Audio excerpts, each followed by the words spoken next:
page, there's some Every Family updates. Since we're all together in person, I thought it would be so much easier to give you these updates in person rather than over email. So we'll take the next 15 minutes or so to just walk through these. If you have any questions, feel free to just sing them out and we'll walk through them together. So the first thing, we're now in November, which means we are now doing in-person appointments. Yes!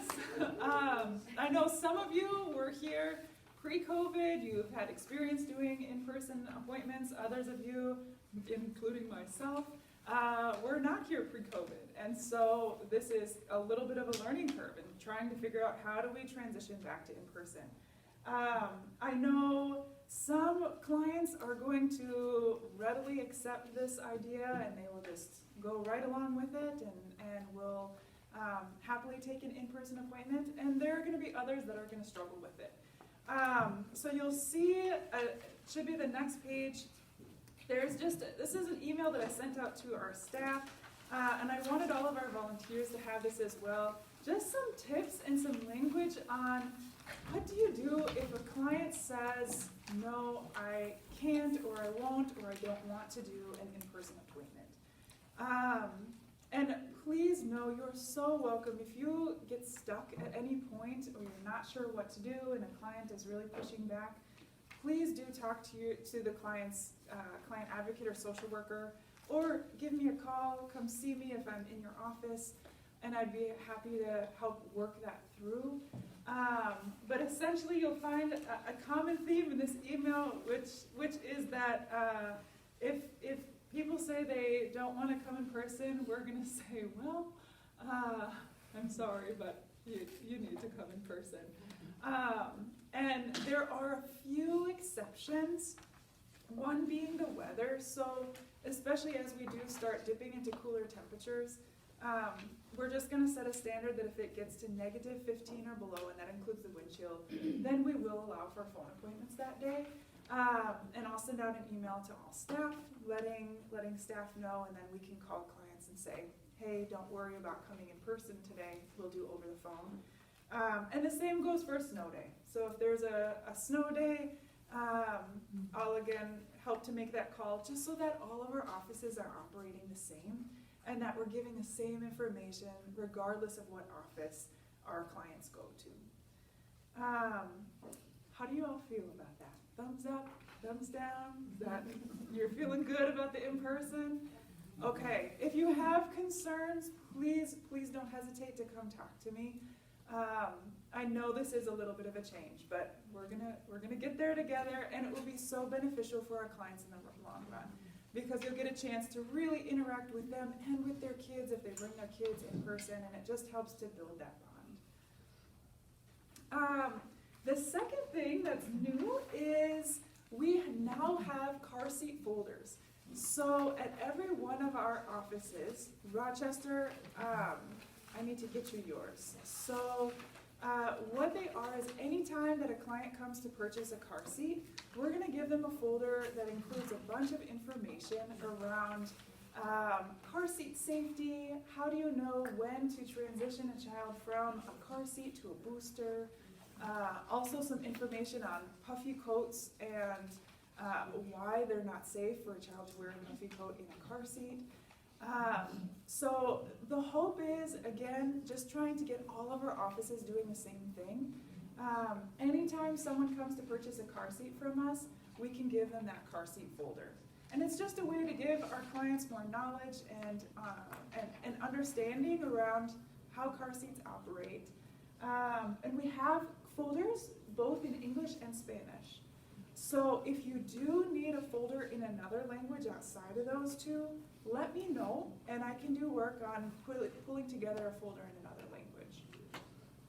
And all of the car seat folders, so all of the office managers do have those folders. They should be located up at the front desk somewhere. So you can ask your office manager if you're not sure where they are, but I'll ask office managers to just make sure that they point them out to you when you're in the office. Okay, the next thing, so if you move along, it should be the third page. Something new that I recently created is this page called the Every Family Notes. So this is totally optional. When you are in an appointment with your client, you absolutely do not need to use it.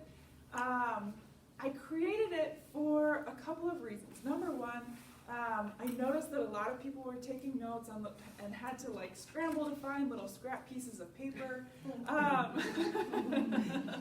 And so I thought, well, why don't we just create something? That way it's a little bit easier.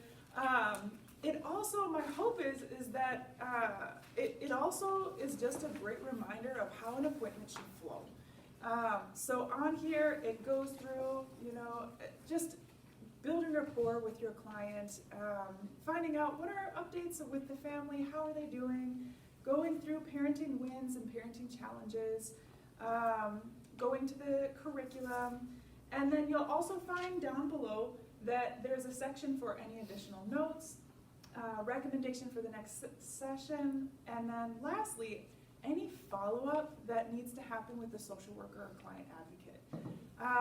So this will ultimately be shredded anytime that you use it, but if you're a note taker like me, I find that if I'm in an appointment, especially if I have 2 or 3 back-to-back, it's hard for me to remember what I discussed in one session and the second and the third. And so this is just, it's been an organizational tool that I've used to just help remind myself what are the key points that I want to note in eKairos when I do have to do that notation.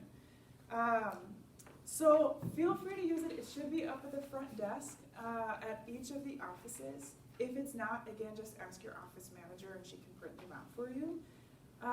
But just a tool for you to use, again, totally optional. You don't need to use it if you have photographic memory and don't need to take notes. Any questions so far? Okay, you guys are a quiet flash.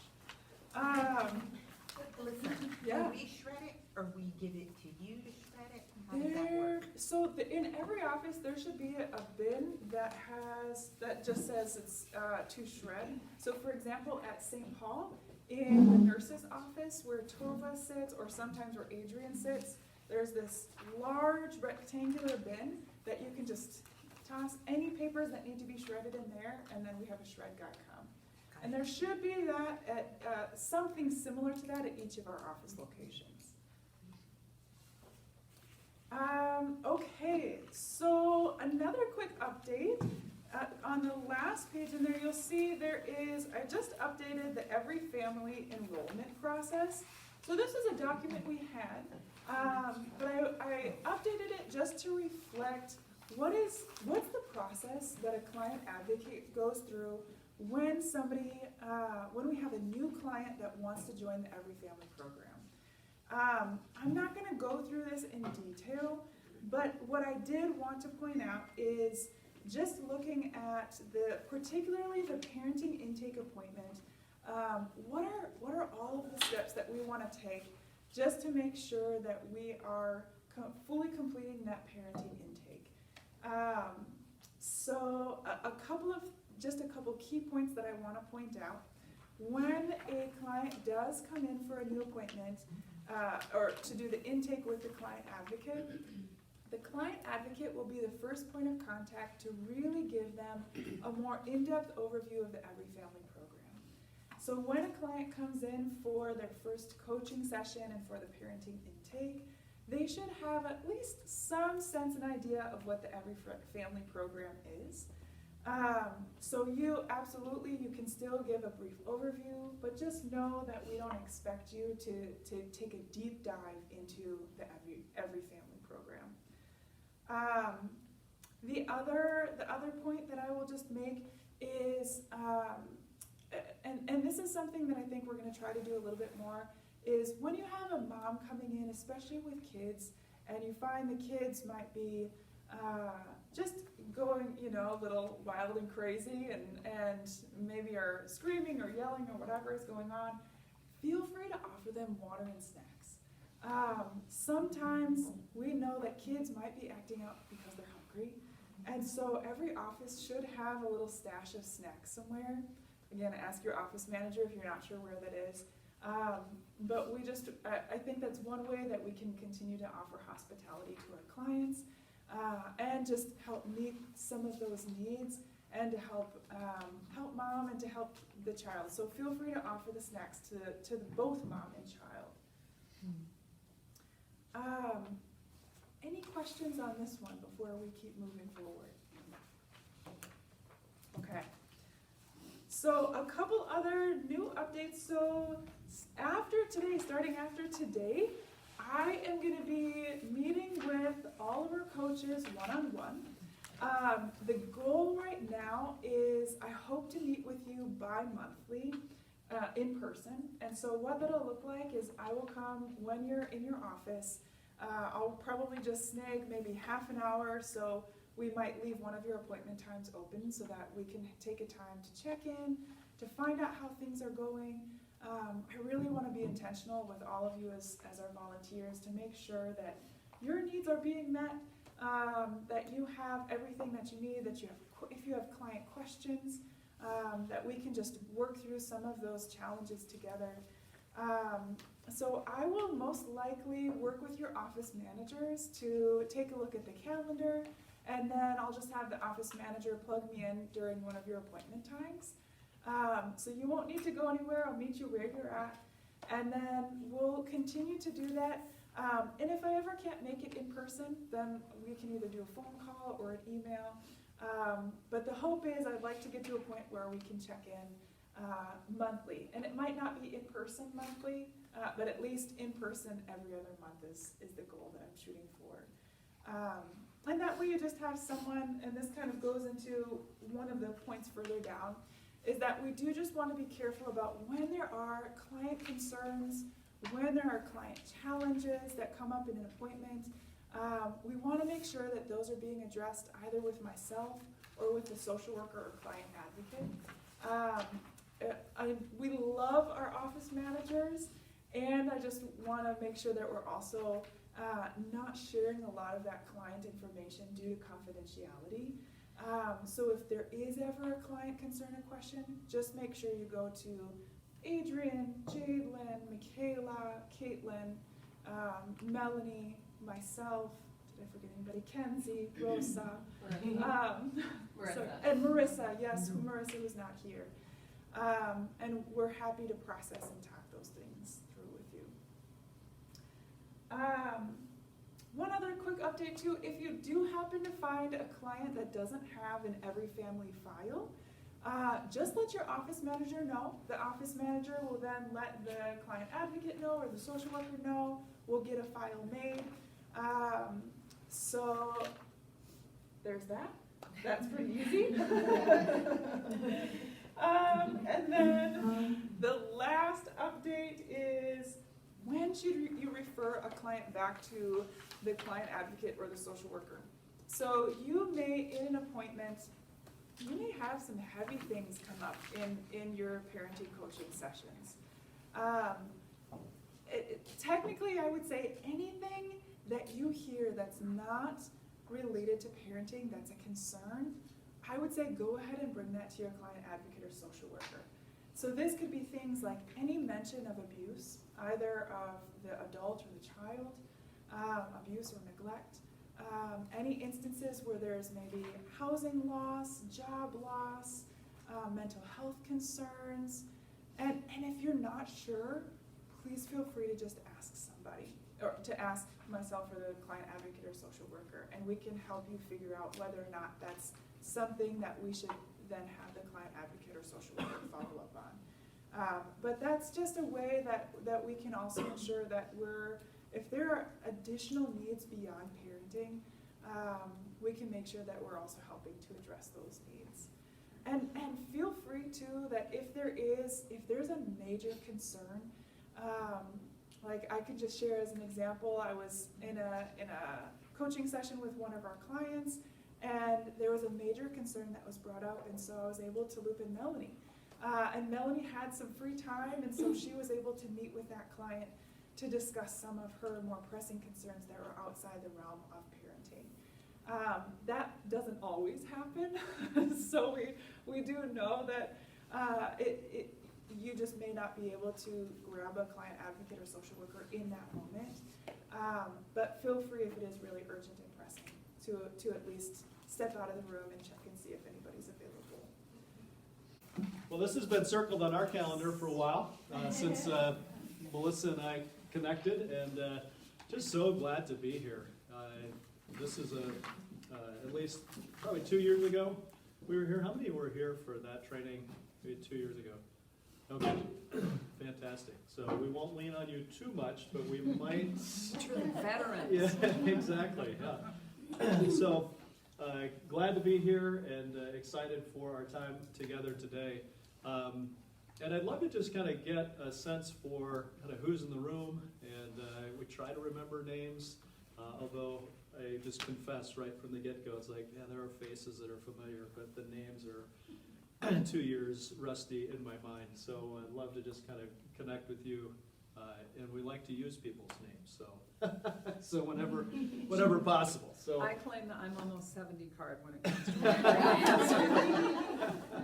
so you might need to bear with us a little bit, but so Connected Families has had a relationship with New Life Family Services for several years now, and kind of a few iterations of the workbook and things like that. But I've had opportunities to sit down, I think Lynn has as well, with coaches kind of in your areas too, to kind of have one-on-one conversations or small group conversations, and just the delights.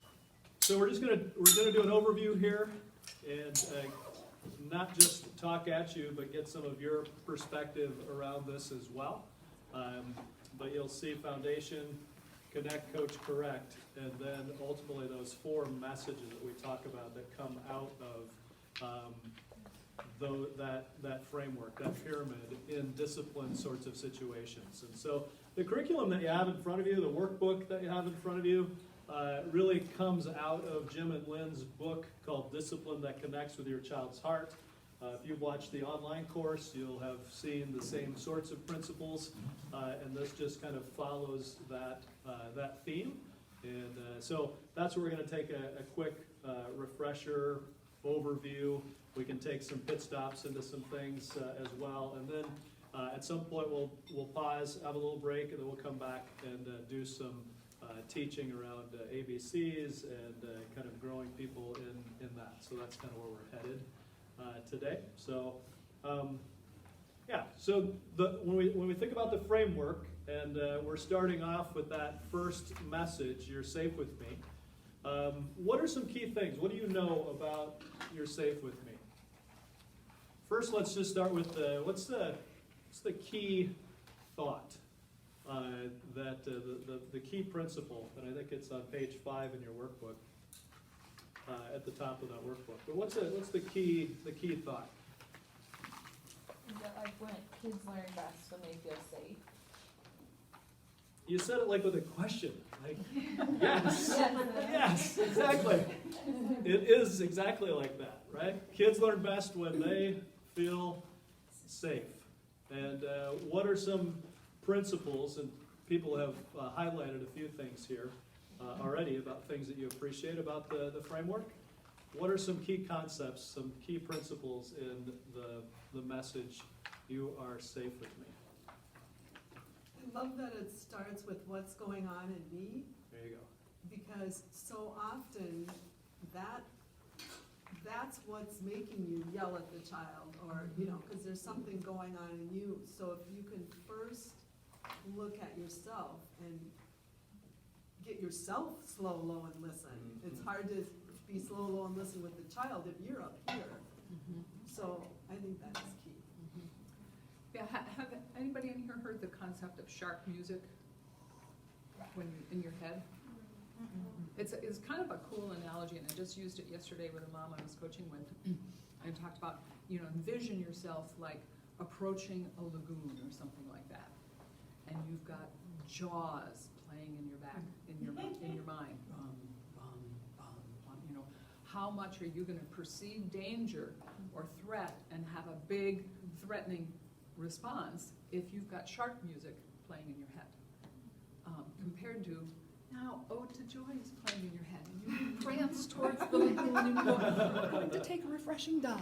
You know? So it's an entirely different brain chemistry that starts to happen that interprets for us the meaning in our environment. And so that's just a practical illustration to help parents sort through what kind of music do I have playing in my head when I engage with my child. So just, anyway, it really made sense to this mom, and we unpacked how when her 7-year-old starts to hit her 1-year-old, she's got thoughts of, he's a monster, he's a bully, and talk about shark music. So then we shifted, and now she's gonna work on the belief he is offloading a lot of trauma in his life. So that new belief, right? So we're asking, Joyce said, we're asking the question, what is going on in first session, right? What's going on with me? And the natural inclination for most of us as parents is to go to the top of the pyramid and ask, what should I do? And what should I do typically gets parents into a place of behavior modification, correction on just stopping that particular behavior, giving consequences that are given out of anger and out of reaction. Okay, you'll never eat again if you do that again, that sort of thing. And even our kids roll their eyes and are like, what, really? Okay, I guess you're just blowing some steam, right? I mean, that's kind of what that oftentimes is. And so what's going on with me is such an important piece. So when I hear, Bonnie, it's like, so this is where my mind went when you were talking. It's like, so this person comes in and they're describing maybe some scenarios that are going on in their family that are a little off, just a little crazy. And we start, as parent coaches, we start to feel pressure to solve that problem. Have you ever felt that before? Yeah. Somebody brings something to you, you're the expert, right? So I'm telling you this, so now what should I do, right? That's their question. What should I do? And here we are. We have to have an answer, correct? Correct? No. No, thank you. Okay. I don't need to have an answer for that, at least not right now. I might have some ideas, and the more you know, and the more life experience you have, and the more you coach, you'll be like, wow, I kind of know some things here, right? But we don't want to go there. We want to be curious, and so we can ask that question. Hey, before we move into that situation, and I can tell it's really hard, it's really stressful, and it's one that's driving you bonkers right now, isn't it? Let me just ask you this. What's the question? What question are we going to ask? What's going on in your mind in that situation? Yeah, what's going Or on what's with you? triggering When you? that's going on, what's going on in you? Okay, it's a reflection question. And it assures, again, even in that little scenario, how do you receive that? If you're kind of stressed out right now, you've told me this thing, how does that land on you? What's that like, just to feel that? Let me try it again. So you're stressed out, okay? And I'm the coach, and you say, so what should I do? And I said, oh man, this is a really hard situation. Sounds like you are really going bonkers over this one, or you're really struggling with this. I can see that, and I really want to make sure we get to that thing that you just asked. But let me ask you this question. When that stuff's going on, what's going on with you? Like, what do you tell yourself about that child? What do you tell yourself about you? How did that, you just felt that a little bit. What was that like? I think it's like a helpful perspective shift. I've even seen it with parents, like that what they maybe feel can be validated. And just like, hey, we can acknowledge this. We might not stay here, but we can acknowledge it first, and that can help us get to, they're like, well, what should I do? It's like, well, we're gonna spend time here first, before we go there, so. Yeah. So on and I'm going to invite you into this, and we'll do some of this is kind of a group role play of sorts, but just put yourself in that spot. It's really, I think, helpful to just experience something. It's like, I'm coming in stressed out right now. this person didn't, they said this, they understood what I just said, and then they asked me a different question. They didn't give me an answer to my question. So just experientially, I'm really just looking for feedback. Like, what was that like? Can you put yourself in that spot and receive what I said? And it's not a right answer. You could say, I didn't like it at all, right? No, you just diverted something, right? You just weren't going to get to it. But what was that like? What does that feel like?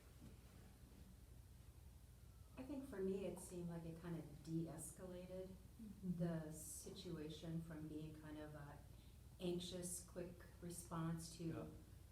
oh yeah, okay, let me think about that. And as we're talking through this scenario, it makes me think of a recent conversation I had with my young adult son. Yes. In kind of how I was approaching the situation, but Yeah. now if I look at this lesson and say, well, really, what was going on with me? Yeah. And I can think his side of the conversation, how that would have been received. I know the intent I was trying to get across, but now looking at this, it's like, oh, yeah, I should have done that way different. Yeah.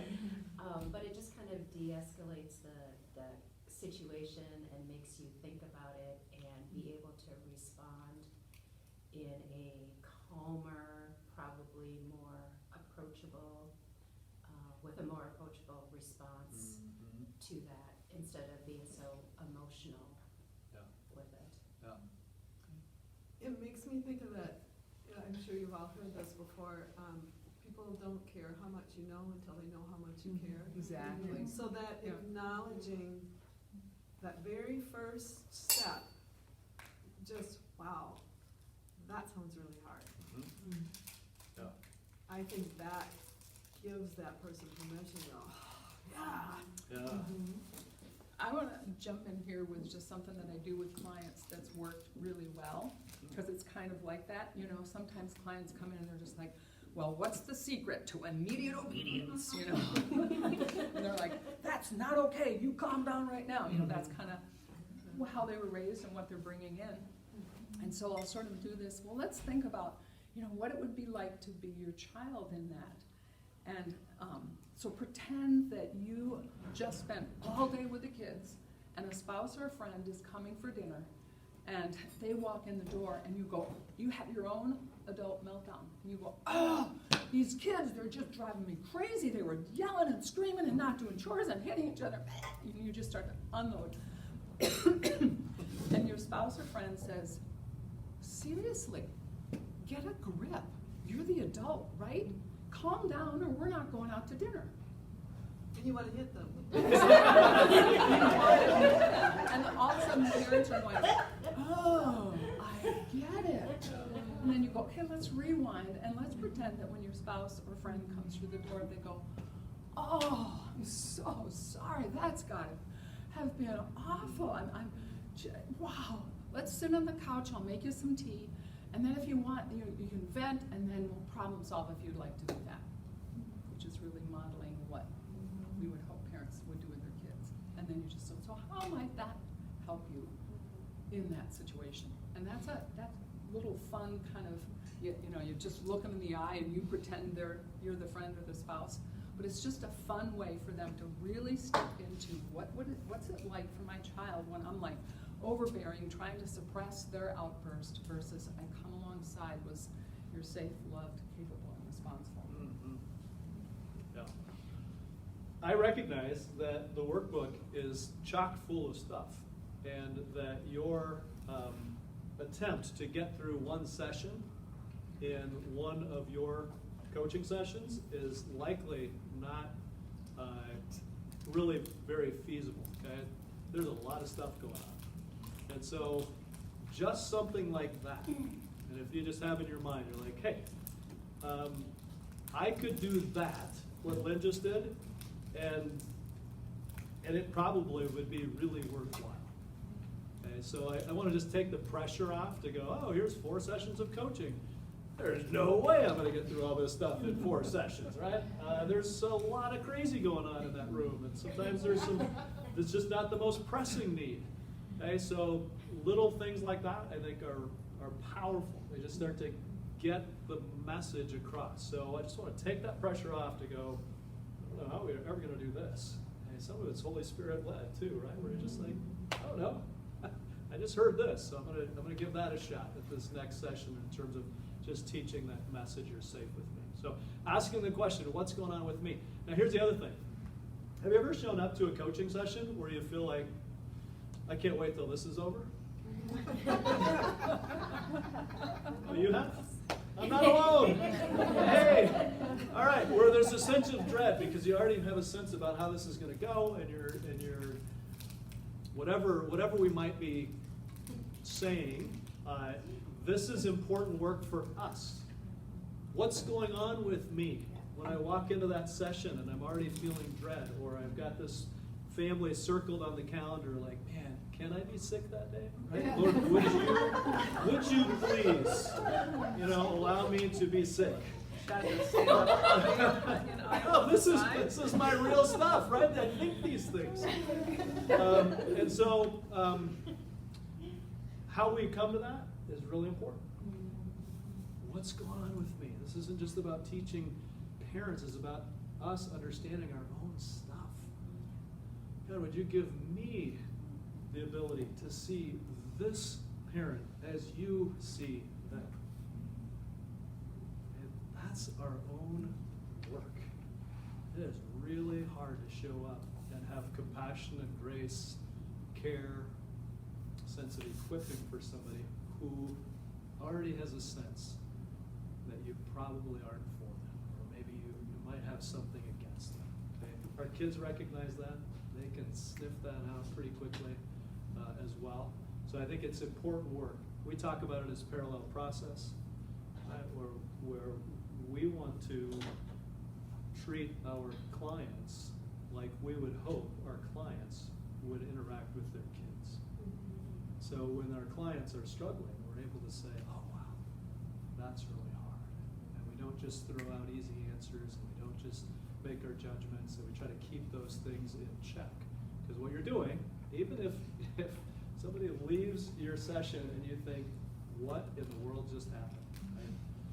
Nothing good came from this, that they would at the very least feel cared for. They would at the very least feel cared for, encouraged. I love that capable piece. It's like, yeah, I believe in you. I believe, right? Even if you don't believe right now. So I think that we'll just want to keep running that theme through the messages. That this is, here's something that we're helping parents with, but as a coach, we've got to be able to sit in and interact with that work. And what's going on in me? We're modeling that well for our kids, or for our clients. Anything else you want to say about that? Yeah, I want to share at this point. So I now have had one client that's very much like the many clients that you guys have had experience with. A typical client that comes to me is a happy middle-class couple, that's got the wealth to purchase package, and so it's a real different layer, even though people are people. But I've been working with a client who is a recovering alcoholic, lost her kids for a while, is now working to get her GED, cleans buses on the side, takes parenting classes. I mean, she's got 3 kids, one's traumatized ADHD, so she's in way over her head. So I've been learning a ton through this. And I essentially had about 7 wasted sessions. They weren't full hours, but 7 wasted sessions where I kept trying to, okay, Lord, how do I adjust for this, And I gave her like 3 simple little actions to do each time. And so I left behind the coaching workbook. I gave her 3, pretty much that was a standard thing. There was 3 sessions in a row where I gave her the same assignment, and it was getting me nowhere. And then I realized that I was coming in anxious and thinking she needed something entirely different than other parents, and I went back to the workbook in session 8, and that started to get us traction. So I dealt with her just like we're teaching you guys to do, but I had to have that hope in my heart. It's like, Lord, teach me how I can help a person with this many challenges. And just so that Yesterday I coached her again, and we went through a process with really encouraging and affirming her, like we're gonna talk about today. And she said that she was comfortable with me giving the audio to you guys to listen to. So you'll get to hear me do that, but it's coming in with a belief that this mom loves her kids. There is hope. We can find that one little success in her week and build it and fertilize it and make links to other areas where she's struggling. And so it really, this parallel process I need to relate to my client through the framework is really a very valid, important thing. It's like, what's going on in me? Am I a failure as a coach because I haven't been able to help this gal get any traction? No, God, you are gonna teach me, you're gonna guide me so that this parent who is really motivated and in over her head can begin to really make some changes. So that's where grace and faith and all the things come into play. So just in your workbook, the things that we're highlighting right now, pages 6 and 7 are the toxic beliefs and graceful truths. What do I believe about myself? What do I believe about my child? Right. So do those numbers line up? Yeah. Okay. So so again, a list of possible options, and you can sort through that. We can have more in-depth conversations around that. But it's seeds, right? So seeds what's going on with me? Here are some examples from other parents. What are your thoughts? Okay, what would a graceful truth look like? That's what Lynn was getting at too with the client that she was just referring to. Instead of looking at the child as a bully, mean, naughty, out of control kiddo, it's like he's offloading a lot of trauma. Well, that changes our perspective and how we will deal with that person. It starts to build a little compassion maybe in us. Okay, so 6 and 7 are really important. 8 is what many of you refer to as slow, low, and listen. Again, just ideas. And then 9 and 10 are the brain magic of do-overs. So again, in your sessions, to think that you're going to cover all of that, probably not likely, but it's there, and just really coming to that place of, hey, what's going on with you? I think kids learn best when they feel safe. So when you are standing over them, pointing, loud, angry, and whatever you're trying to teach them, it's not going to land, right? They have gone into fight or flight, and they are in survival mode right now. So if we want to teach our kids new things, then we've got to be able to get ourselves under control, model that for them. I always think in terms of, it's really hard to expect our kids to respond differently if we are not responding differently. And I think that's Becky, the point that you were making too, is like the mom was like, huh, things are a lot quieter around here since I stopped yelling. Oh, okay. Huh. Interesting how that works. Yeah, one dad said, I think my son has matured a lot in the last couple of weeks. Oh, well, how did that? Yeah. So, anyway, we just recently dropped a podcast on change when change is hard. And one of my favorite stories is a dad who stopped yelling, and his daughter from the back seat of the vehicle, he would usually yell at the kids to be quiet or stop this or threaten them. In some ways, he was calm and he was talking to her, and she just yelled, "Dad, why are you being so nice? Just yell at us!" Right? It's like, I did have. oh, I'm not going to do that. Yeah, and then you may encounter this. So I was coaching a client who said that her daughter had a 3-hour meltdown. No, 2 hours, and then an hour discussion. But 2 hours of kicking, screaming, kicking at the wall, yelling horrible, hateful things at her mom, that was triggered by just giving her very mild logical consequence, and this is how she responded. But then she said, and that book on your nightstand, that connected families thing, you think it's gonna help us, and it's not, it's hurting us. And then she goes, that was so mean. And she starts to sob. And that brought around a 1-hour discussion between this broken-hearted child and her mama. And she talked about, she said, I feel so alone in my stress and she said, so super sensory issues, and I feel so alone, and I just want you to be upset with me. She was able to verbalize that. So that can sometimes be a dynamic. It's like there's a connection that happens between parents and kids when they're locked onto each other like this, that's very intense and passionate. So that's part of just helping parents. Sometimes your child will try to get you back into that because that's how they've experienced this passionate connection. So then how can you replace it with passionate, joy-filled connection, which is a whole other topic. Yeah, so I can grab my- the last question that I typically, the question I ask parents here, I always have to reflect for myself as well, and then we're going to jump into the next message, but can I be okay even if my child's behavior is not okay? Or do I need my child to behave well in order for me to be okay? Right, that starts to get at a little bit of the roots of like, where does my okayness come from? Does my value come from a well-behaved child? If so, then when they're not very well behaved, then my value also is going to get reflected on me there. So this is about getting yourself into a place of being okay, even when those around you are not. Okay, so that's a big question, and usually parents are like, ugh. Like, I'd rather not even think about that. And that's a lot of stuff there. So yeah. I'm sorry to jump in quickly. Yeah. This doesn't mean we communicate to parents, your kids can be all upset and frustrated, but it's not okay for you to have those feelings. Yeah. Right? It's about, okay, you've got those feelings, they're hard feelings. They're gonna make it harder for you, so let's unpack below the surface. That gives you the opportunity to go below the surface, because if we can help you believe differently about your child, you won't have to be fighting those hard feelings as much. So. Yeah. Good. Second message.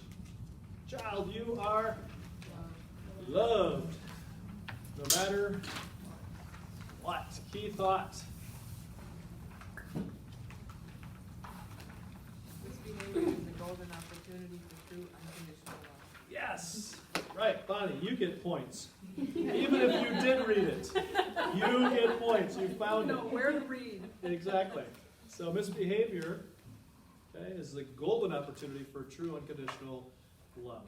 And so you'll see in this section, just we start with what's going on with me, but then we move into the next question of what's going on with my child. What's it like to be my child right now? And helping parents kind of look through that lens as well. And you'll see on 14, starts on 14, that 3 maybe loosely grouped reasons that kids might misbehave. Okay, so sometimes just helping parents understand there might be something else going on here. It's what I loved about what Melissa said earlier. And she said, hey, remember, we've got snacks, right? They might be hungry.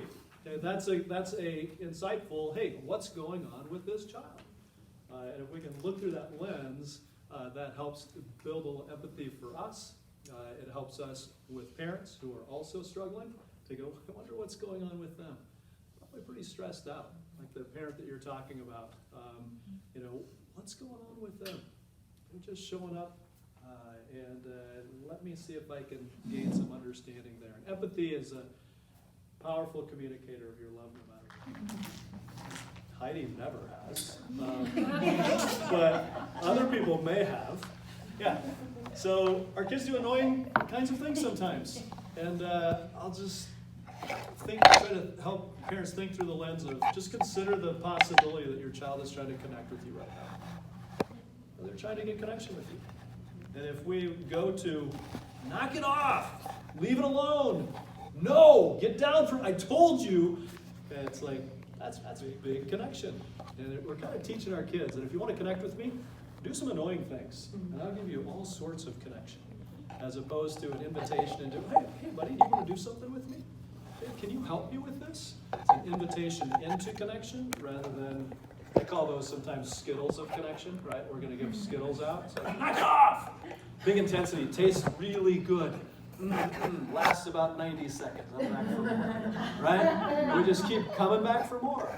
Skittles. Right. There we go. So we don't want to give Skittles. We want to give something that's more meaningful, that lasts longer, that's an invitation into connection. And even just saying, do you want to do something with me? sets up an expectation that they can now say, yeah.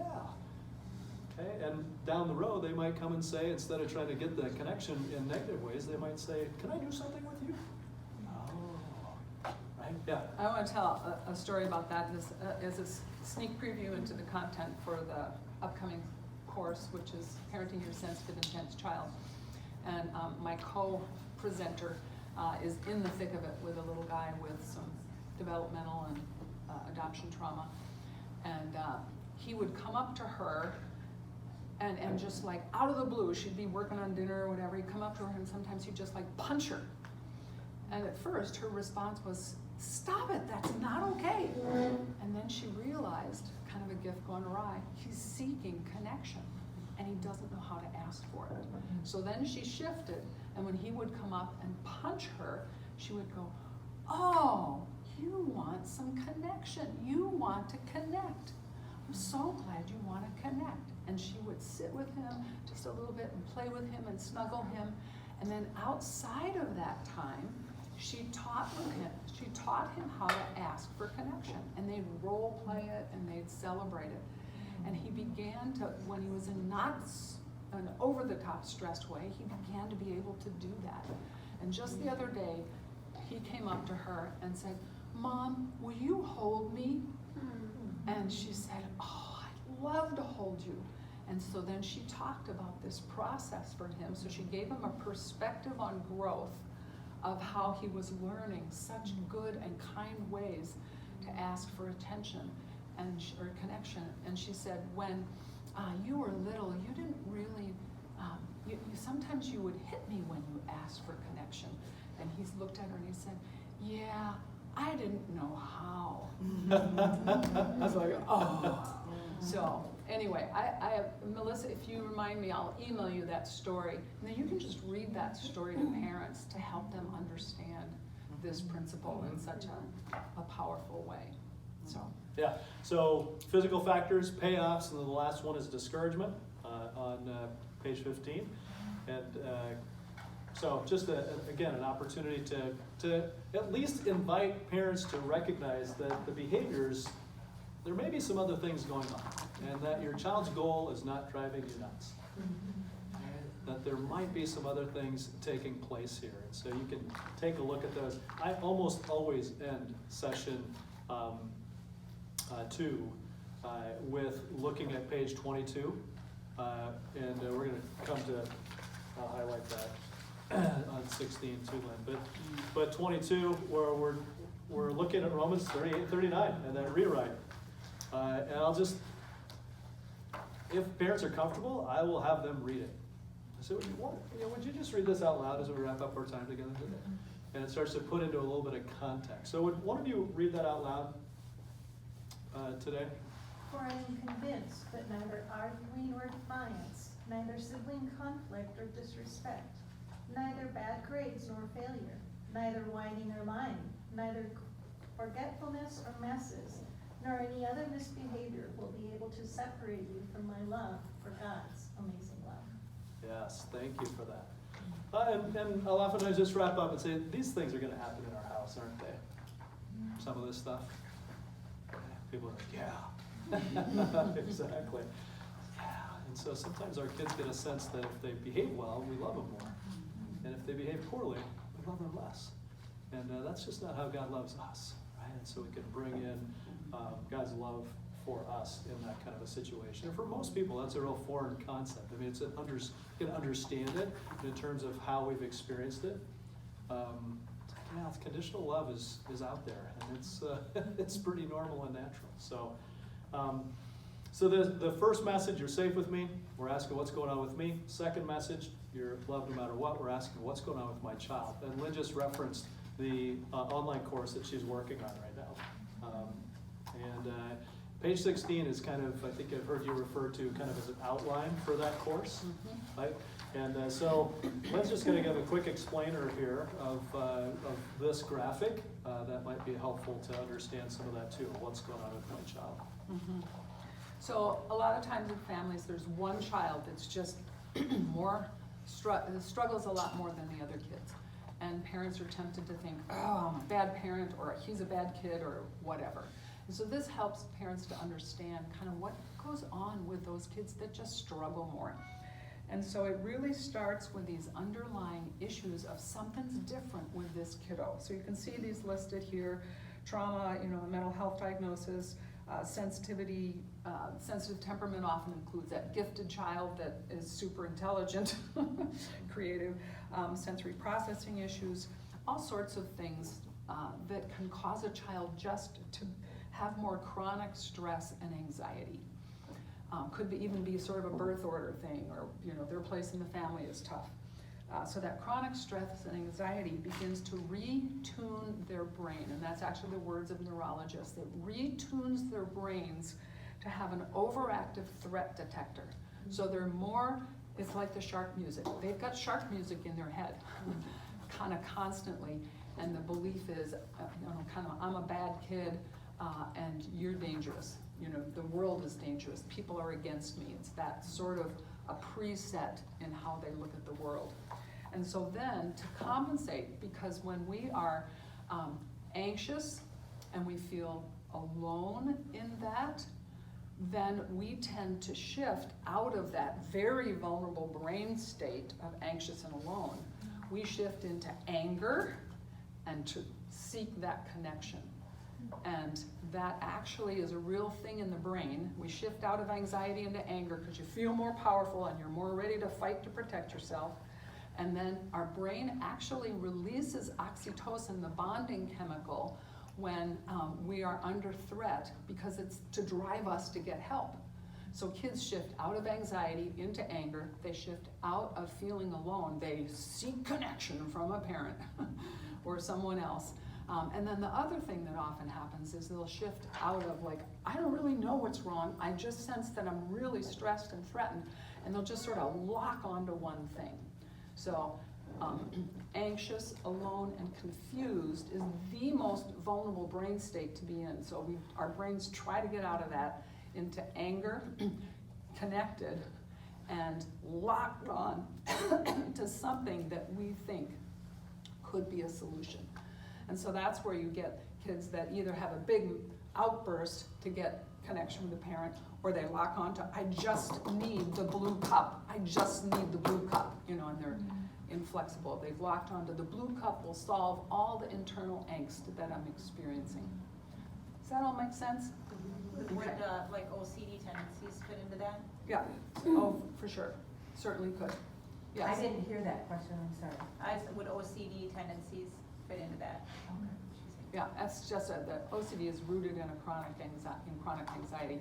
Anxiety has been called the gateway emotion because depending on the personality type and the situation, then it manifests in so many different ways. So how do you deal with someone, I'm so sorry. No, you're fine, I Gina, can hold it back. if they are locked in and they only want the blue cup, then how do you proceed? The framework. How? The framework. Okay. We get safe ourselves. And we go slow and listen, and then our hearts impact the heart rate of a person within 3 feet of us. Can we just play it out? Sure. Can I perseverate on the blue cup? Yep, right. Okay. Yeah. So I'll do it before and after, and you can play this with parents. I do role plays we Yeah. both do role plays in sessions all the time. yeah. Okay, go ahead. Yeah, so, no, I want the blue cup, not the red cup. I want the blue cup. Chad, The blue cup. The blue cup is going to be just fine. No, the blue cup. I want the blue cup. Or, I mean, the red cup. Yeah. That was so good. It was like a trick. We're arguing for the same thing. I didn't even know it. She's that good. The red cup is going to be just fine. No, it isn't. It doesn't taste the same. So It doesn't annoying. taste the same. Okay, so if you play this with parents, you have fun with it, then you go, okay, what message did you just get from me here? And then, all right, let's do a do-over on this. So you let the parent unpack the messages. They step into what it's like to be your child. You have fun with it. You connect, you laugh. And then you come back, let's just try this again, and we'll see if we can just kind of think in terms of safe and loved and capable and responsible. Okay? Go ahead. No, I don't want the red cup. You always give me the red cup. I want the blue cup. You The blue cup. I want the blue cup. Oh, yeah, you kind of love that blue cup, don't you? Yeah, I want the blue cup. I want the blue one. Yeah. It's in the dishwasher right now. But I want the blue cup. Oh, I'm sorry. It's dirty. But I want it anyway. Yeah. Well, you know, I'll sit with you. I don't want the red cup. Yeah, okay. I don't want the red there, cup. There is a yellow one in the cupboard, not the blue one. If I could get you the yellow one or the red one, what do you think you might like? The blue cup. Yeah, it's got your favorite. Blue is my favorite color too. I mean, just look at me. I love blue. Oh, I just want milk. Okay. Well, I'll hold out the red and the yellow. You can pick, and we'll see what you want. Okay. All right.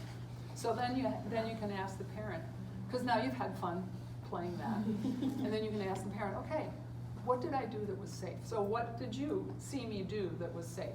Sat down. I sat down. Yep. And when our eyes are up, we're more likely to be in fight or flight because that's where we perceive danger is from. And when our eyes go down, it's calming to our nervous system. The other thing that's really important about teaching parents to help their kids' nervous systems calm is that it's like the fight or flight center in the brain locks in on the upper half of the face to determine if I'm dealing with a friend or a foe. So facial expression and eyes are really important. So let me see if I've just started practicing this for parents, but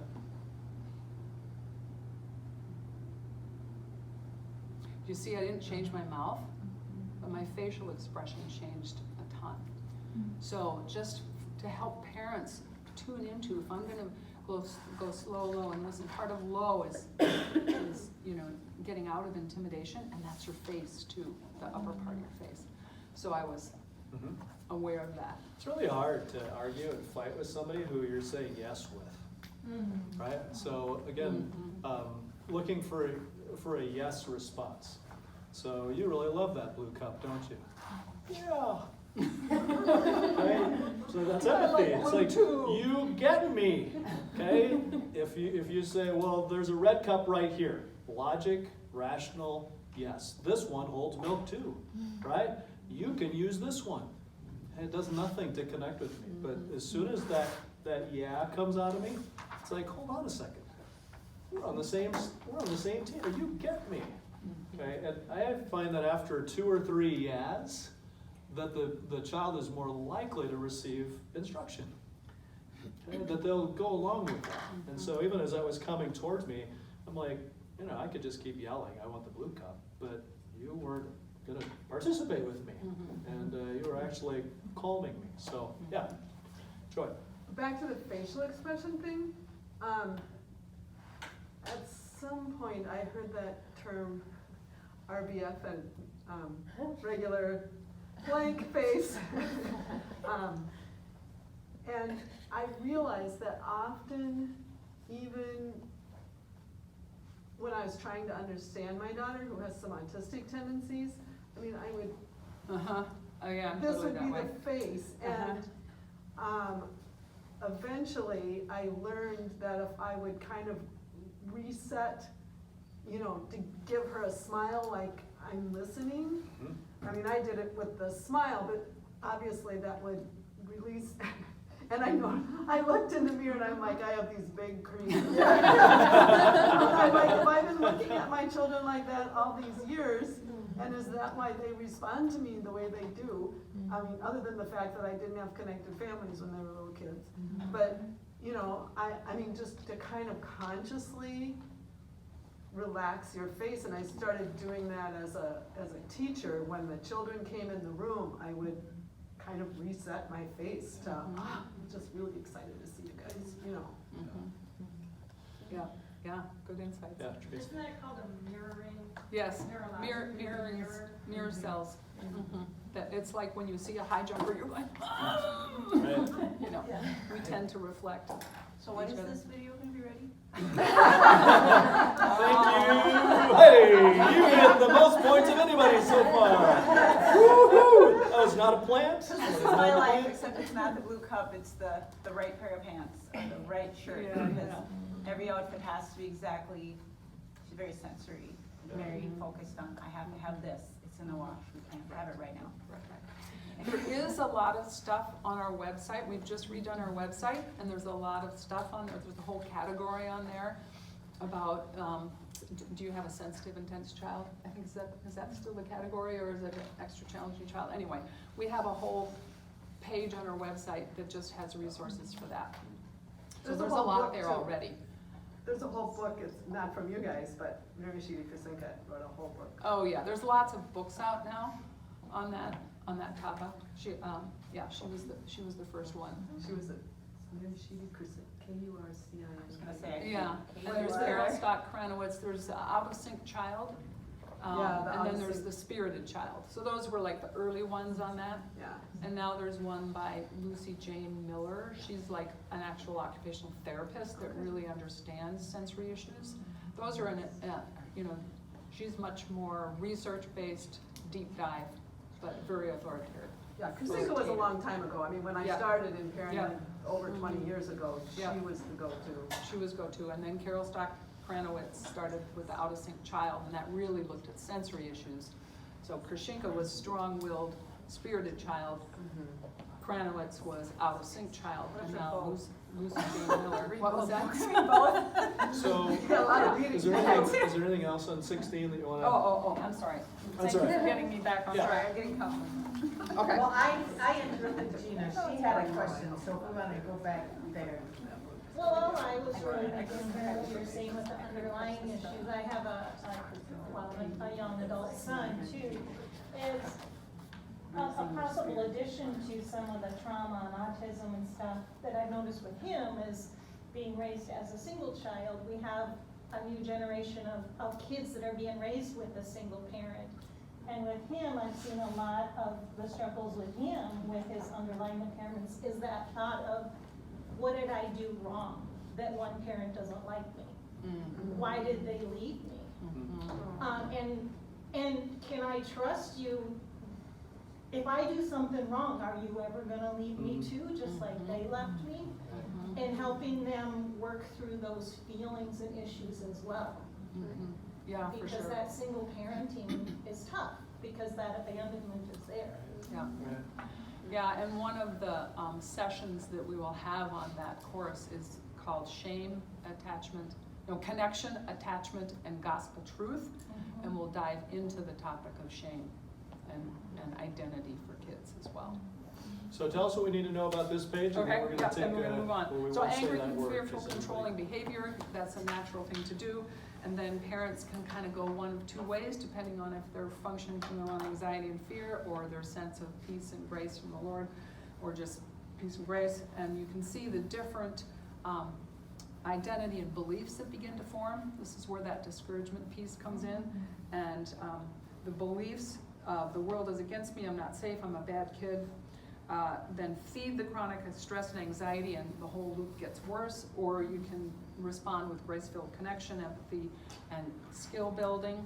And then the child begins to believe I'm safe and I'm loved and I'm competent, I'm capable, I'm learning and growing. And that soothes the chronic stress and anxiety. So just a super practical way to apply that would be a child has a big outburst. What are you going to focus on? Oh my gosh, you raged for half an hour. Or you're going to focus on, you got out what you were feeling inside, and then you figured out how to calm down so that we could talk about it. Wow, how did you do that? So that process of, if the child has a big outburst because of this overactive threat detector, then you can focus on the good part of their process, and that's what grows. So, there. Good stuff. Well, let's take 10 minutes and get rehydrated and get over to the food. Looks good. And we'll jump back in and finish up our last hour here. So keep thinking of questions, and especially application, right? This has got to be something that you can go, yeah, that sounds really great, but what about this? And we can talk through those kinds of scenarios too. So, all right, let's take a couple more messages we're going to highlight. Then Lynn's gonna take a deeper dive into ABCs, and that really comes out of this next message, you're called and capable. But before we do that, just comments, thoughts, things that are standing out to you, ahas, from just the first two messages. What stands out? Yeah. I raised my hand. Yes, there you go. The hand raiser supersedes this, yes, okay. Sorry. I just really appreciate just knowing kind of what's going on in our brains too, like with eye contact or even just that shark music. Because there's so much to be said about brain chemistry, and that's how we react, and being able to rewire our brains that way. And I think with having to wear masks for the last year and a half, we have seen how much our eyes express things, and I've tried to be more cognizant of that, and because it's hard, I'm I can't show emotion, but I can. I just have to be really intentional to do it with my eyes, and just knowing the science behind that is really helpful in just perpetuating that, Yeah. that communication, that nonverbal communication with colleagues. Yeah, we work hard to bring biblical pieces with science. What is going on in our brain? We can know a lot at this point. So, great. How about others? Just quick reflection. Yeah. Unless Yeah, there's you someone can. else. Just blurt it out, Adrian. Just go with it. I like that, you didn't say this explicitly, but anytime there is a discipline moment, it's an opportunity to choose what identity you want to speak into your kids. And that just keeps ringing true a lot. And I've had some appointments with clients where I'm what kind of identity do you want to have for your child? What do you want them to think about themselves? Yeah.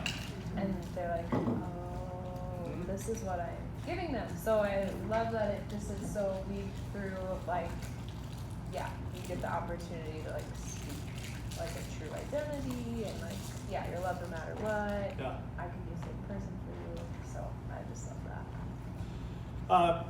Pro tip for when you get stuck. Okay, you feel like you need to just say something to answer the question or whatever. Instead of telling, you can ask the question. So, what message do you think your child might receive in that situation? And then I like, Adrian, when you talk about what message would you like them to receive. And that's really page 4 of the workbook, just kind of starts laying that out.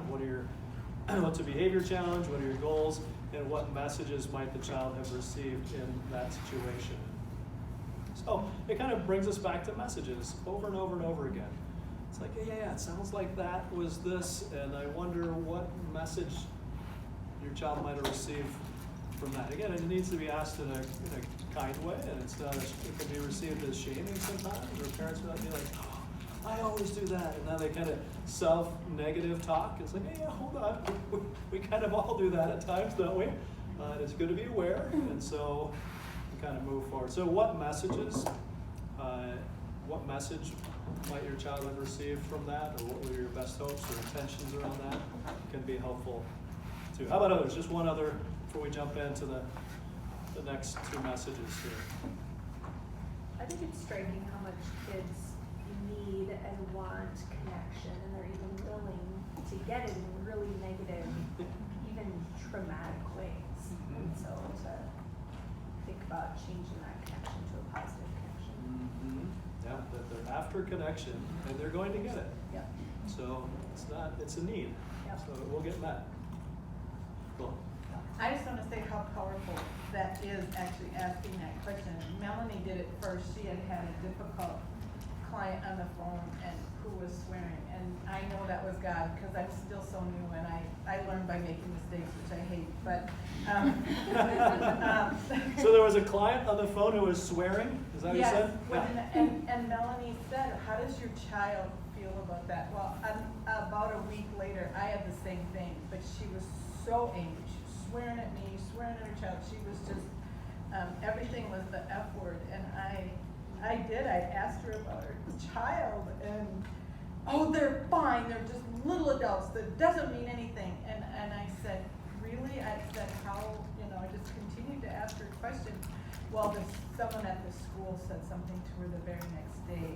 And it was so impactful for her that God allowed, me to question her and then someone at school. And it was a super success story. I got to pray with her to receive Christ. But she's just on a journey of healing. And I had her in office last week and she was not swearing at her child. She has 5. She only had 1 in the office. But I know that was super impactful to ask her about her child. And Melanie's super wonderful. She models all of that for me. Anyway. So you could put that on your title, super wonderful.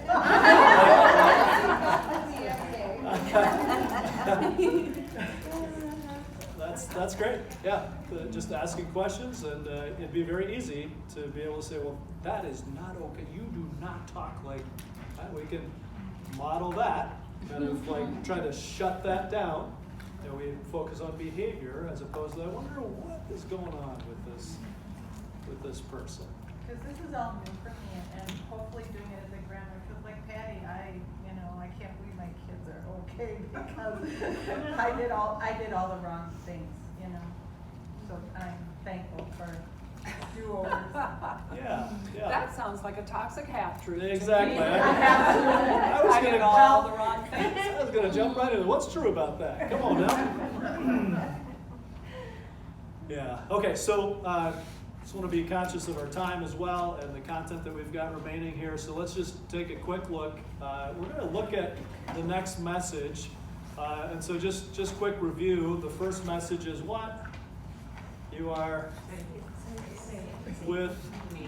safe with me. And the key thought here is kids learn when they feel safe. Kids learn best when they feel safe. And we're asking the question, what's going on with me? Right. Yeah, so second message, you are loved no matter what. And the key thought is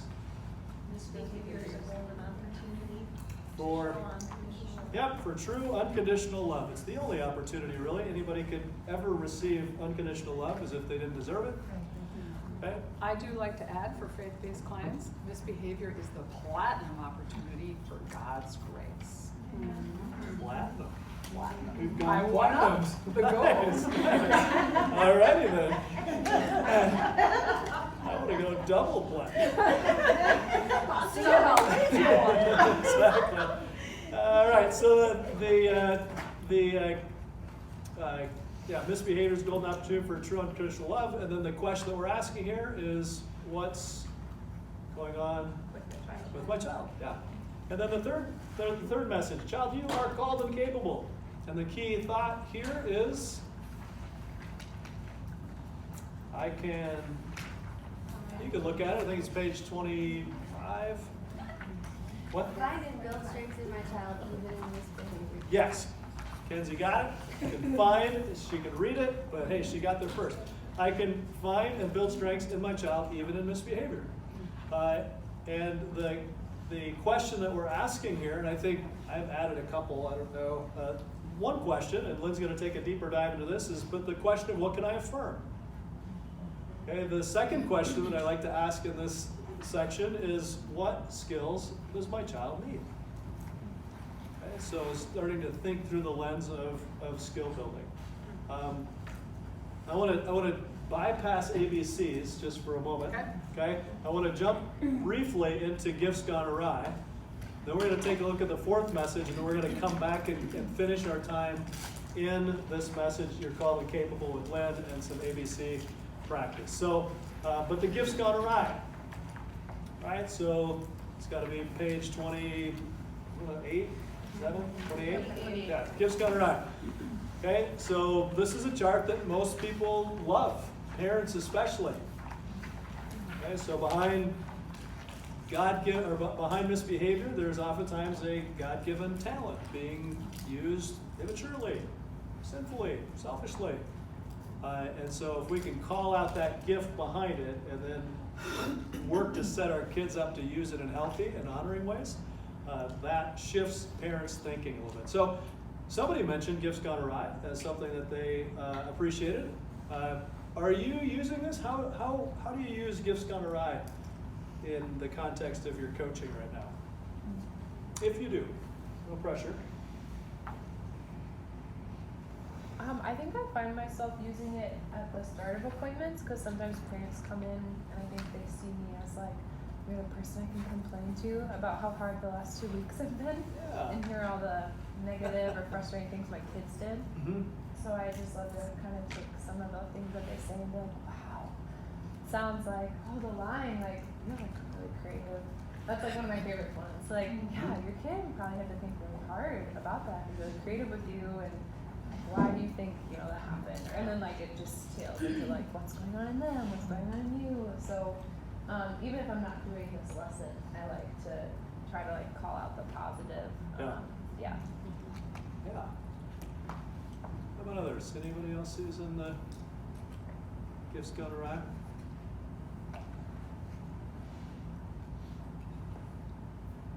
One of my favorite lines for parents to kind of get their attention is, it takes talent to misbehave.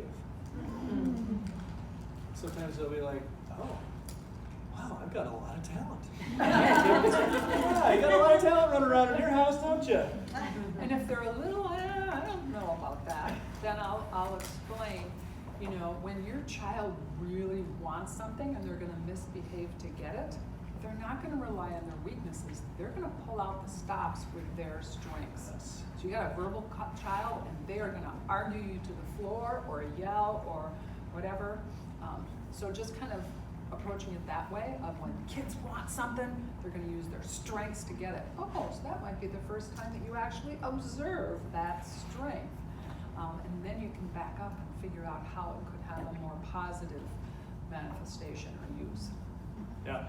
So the thing I like about that chart, okay, is it starts with the misbehavior. So sometimes I'll just say, so here are 12 misbehaviors, common misbehaviors. So is there one or two that kind of stand out to you? And parents will sometimes say, well, all of them. So, well, let's just pick one or two.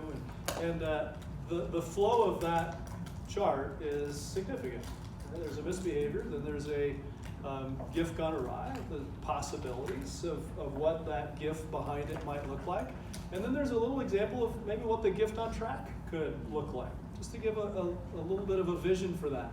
The fourth column for me is probably the most significant one, because it starts to help us understand what skills and values are needed for this child. And now we can start game planning with the parent a little bit, like, wow, if they need to have a little bit more self-control, how would we start teaching that? What does that look like? Telling them to control themselves won't help them control themselves. And sometimes you say that with a little wink or, a little lightheartedness. It's like telling them to knock it off doesn't teach them to knock it off. And there's actually a plan. We start thinking through, how do we build skills? How do we teach skills? And so later on in the workbook, you get to what we talk about as motivate, model, practice, praise, and that starts to give some vision for what that teaching of that skill could look like. So there's a lot in this section, and it's overwhelming to try to even think that you're going to get through it all, or people are going to walk away from it and go, yeah, I got it, right? Like, there's just so many things. So just pick the thing that you think might be the most important in that situation. Okay, so I think page 30 talks about power struggles. You might just spend that section just talking about power struggles and team problem solving and that kind of thing. The sibling conflict, comes up. Okay, so we've got 2 pages in there just about sibling conflict and a little graphic that parents can kind of follow along with, and teaching their kids how to resolve conflict. You'll find that you're probably teaching parents how to resolve conflict before you're teaching kids how to resolve conflict. It's like, oh yeah, do you ever have any conflict, or how do you resolve conflict is a good coaching question. How was that modeled for you? What was conflict like when you were growing up? Okay, so you're getting some information there. And then we move into that motivate, model, practice, praise, which is a really good framework for teaching new skills. The motivation, why is it important? The modeling, how do I show my kids this important piece, if it's self-control, how do I practice? Okay, kids learn really well through having fun. Okay, so if we're just gonna say to our kids, you need to learn to have more self-control, or let me talk to you about self-control, it's generally not how kids learn. Okay, they learn by playing or having fun. And so you can model that even in your session. It's like, yeah, so let's just play this. You say that you want this, and then I'm gonna say, oh, let me set a timer for 30 seconds, and then you can have it. Okay? And so then they wait for those 30 seconds or 10 seconds or whatever. Then you go, oh my goodness, look at you.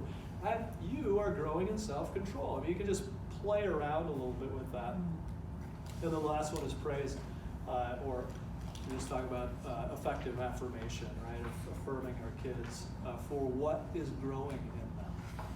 So that's a quick overview, and it's quick intentionally because I want to get to the next and last message, and then we're going to spend the rest of our time with Lynn with ABC. So the last message here, Some of this stuff newer. some of it newer. Yeah, Motivate. recognize them. Yeah, motivate, model, practice, praise was swapped in, and the teach, model, talk, exemplify, affirm, create opportunities, and help was pulled out because we felt like parents really benefit from a sense of the flow of this process. So you start with motivating, then you go to modeling, and then you help your child practice, and then you affirm whatever they do well. And it just seemed like it was a more effective tool. So that's one of the things that's new. Heidi, I gotta tell you, you get more points. Because you noticed a difference in the workbook. It's like, wow. I was wondering if you were gonna pull I that get nothing out. for my points, though. Aussie bites. Words of affirmation. Well, other than the fact that you are the point leader, I think, right now. So. All right, the fourth message. Child, you are. Yes, responsible for your actions. You're responsible for your life. And then the key thought here is, Effective discipline puts responsibility on the child to right their wrongs. yes, effective discipline puts responsibility on the child to right their wrongs. Okay, and we're really looking at this from a, Galatians 6:7 says God won't be mocked. A man reaps what he sows. There's a sowing and a reaping principle that's really important for our kids to understand in life. Galatians 6:1 says that if you catch somebody in sin or somebody is sinning, it's those of you who are spiritual should restore that person gently. So we start looking through the lens of what does restoration look like, as opposed to a punitive sort of deal where I hope you hurt so badly that you never do that again as a teacher, versus wisdom, growing wisdom in our kids. And so you'll see at this point I'm lost in my page numbers. You'll see 2 pages from the beginning of that section, the model, right, of the typical consequences or typical discipline versus the restoration consequences. And that's a good picture, I think, for our kids. You finding it there? Okay, yeah. So just that picture, most parents will be very familiar with the top of that page. It's like, oh yeah, that's how it was with me. I misbehaved, and there's a quick, oftentimes reactive consequence given. Say you're sorry, right?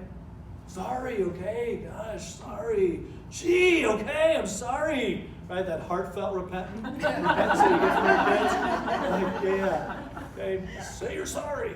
Or the spanking, or the quick removal of a privilege, but it's oftentimes out of a sense of reaction or power, control, punitive place. Okay, there are so many consequences that people say, well, what do you think about this consequence?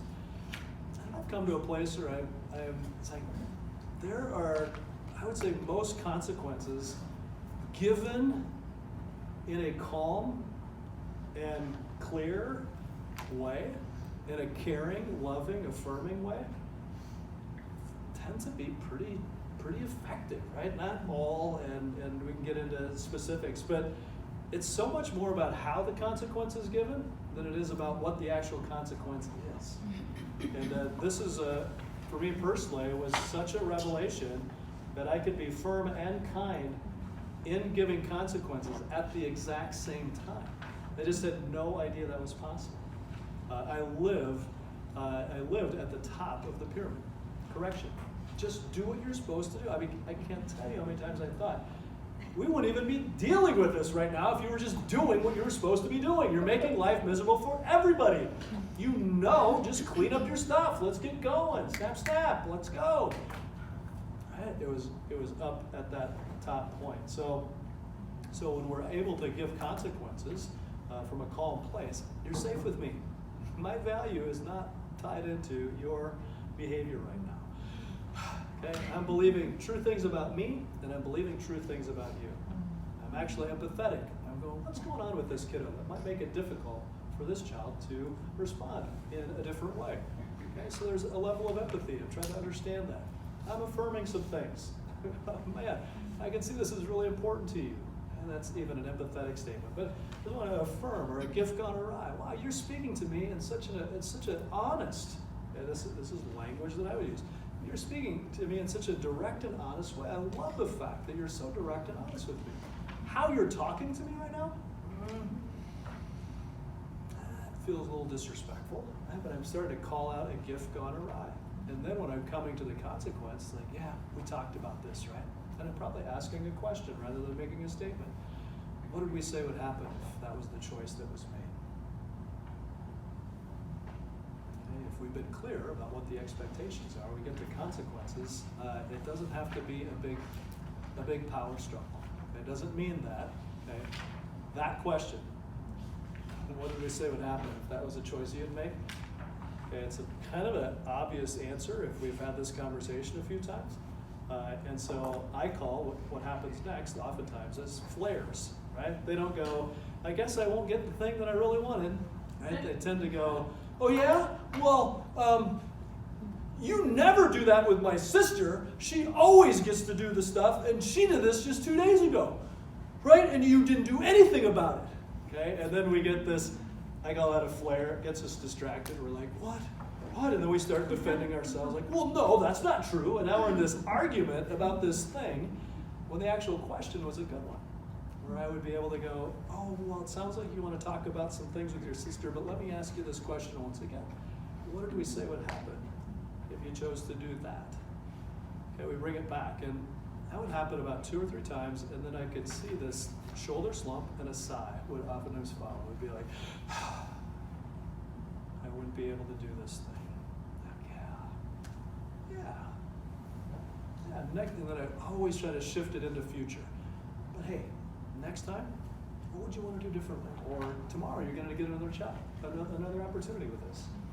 How would you want that to go? Okay, now we become an encourager and a future, hey, you're capable, you can do this differently next time while I still hold accountable. So I don't know if that pattern, if you're familiar with that pattern, okay, but that's one that I've seen on a pretty regular basis. So the bottom, restoration consequences. Okay, there's a misbehavior, it's a natural impact.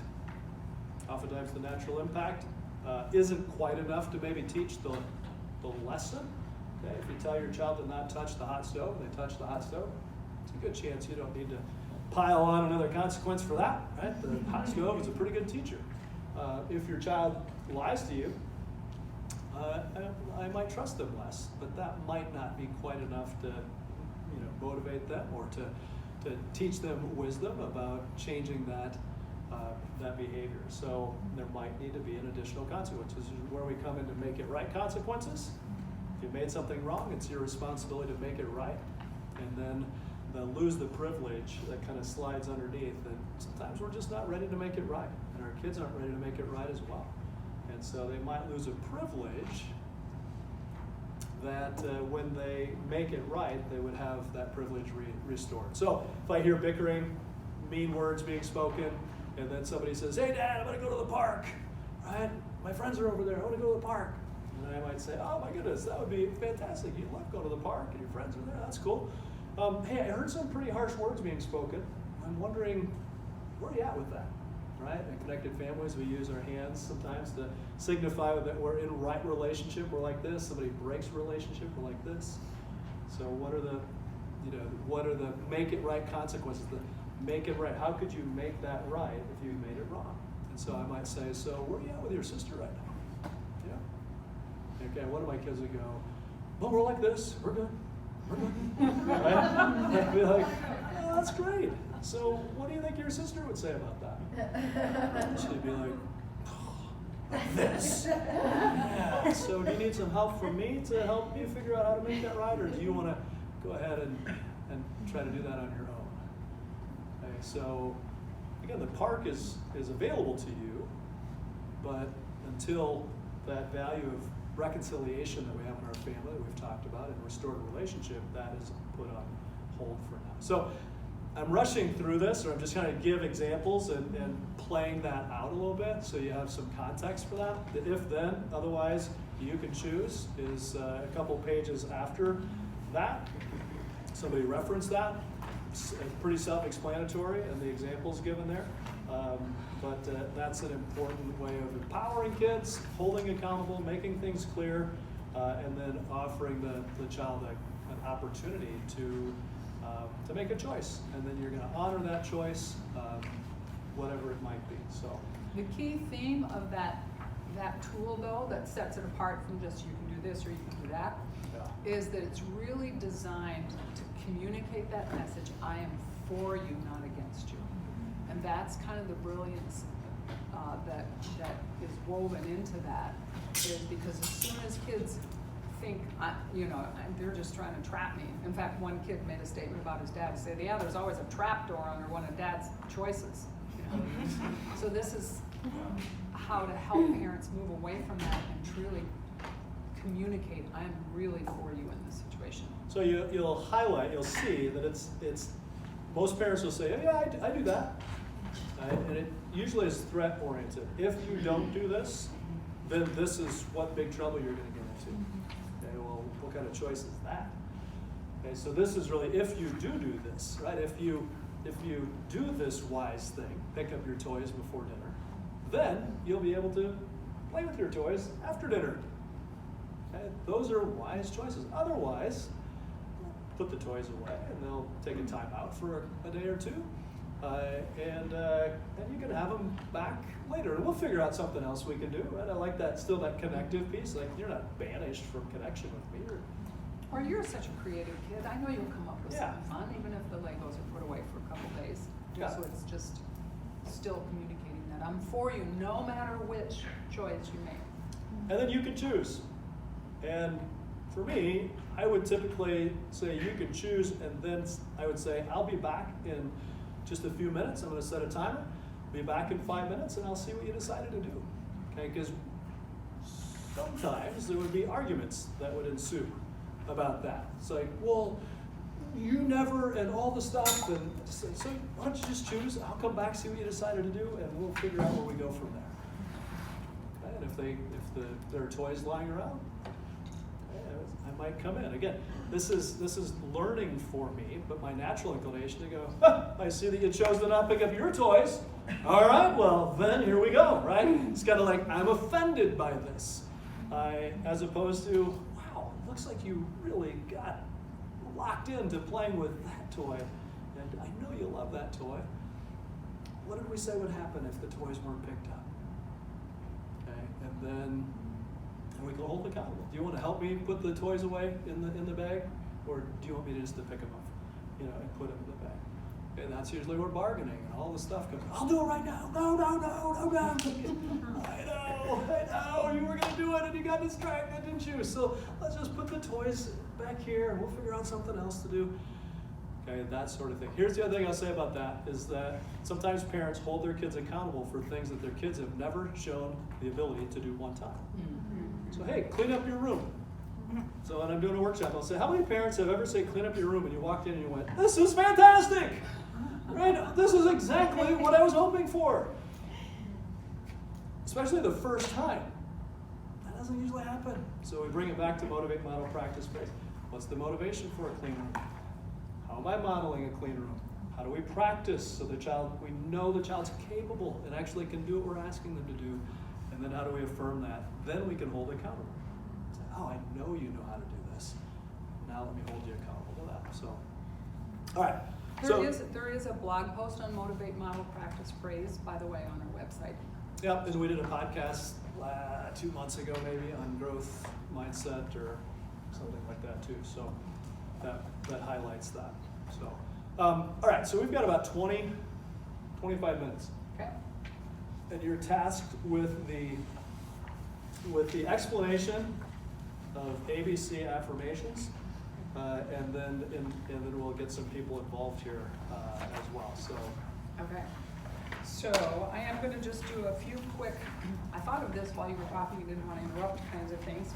And one is, you can address gift gone awry by talking about parents yelling and working across that kind of continuum. Because when parents are yelling, they're showing you what gift gone awry. So what would you say?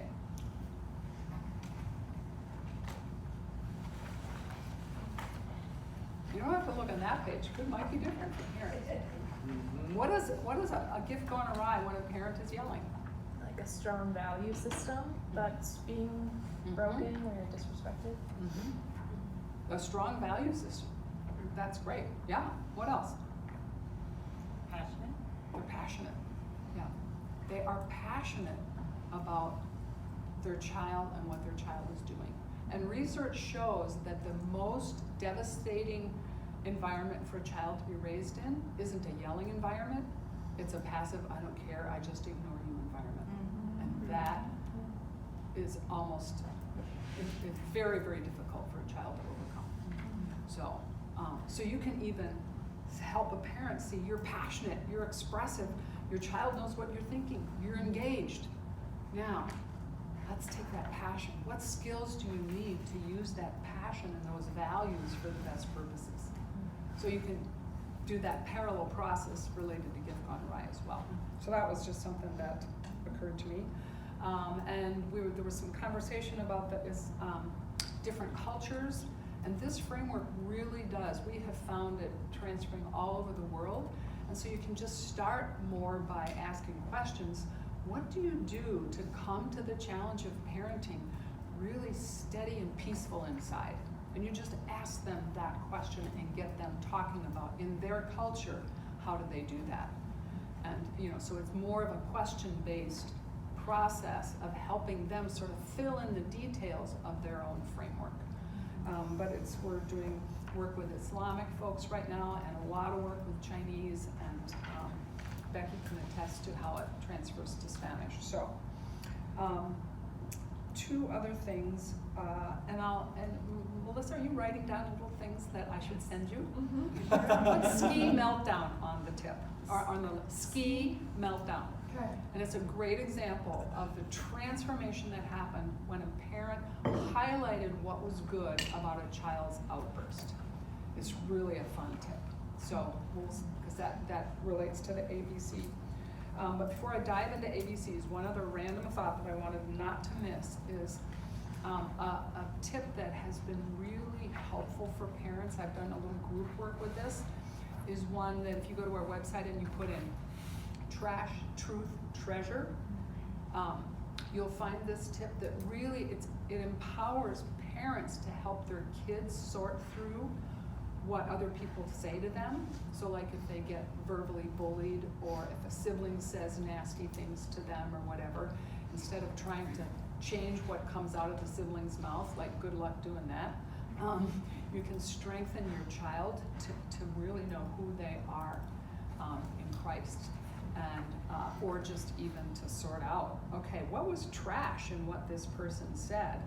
Well, they just screamed and they told me I was a dummy. Okay, so is that true?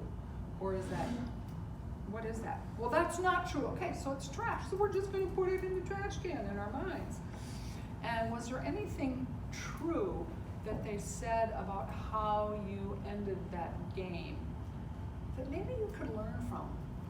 Well, they said I was stupid and I just yell every time I lose.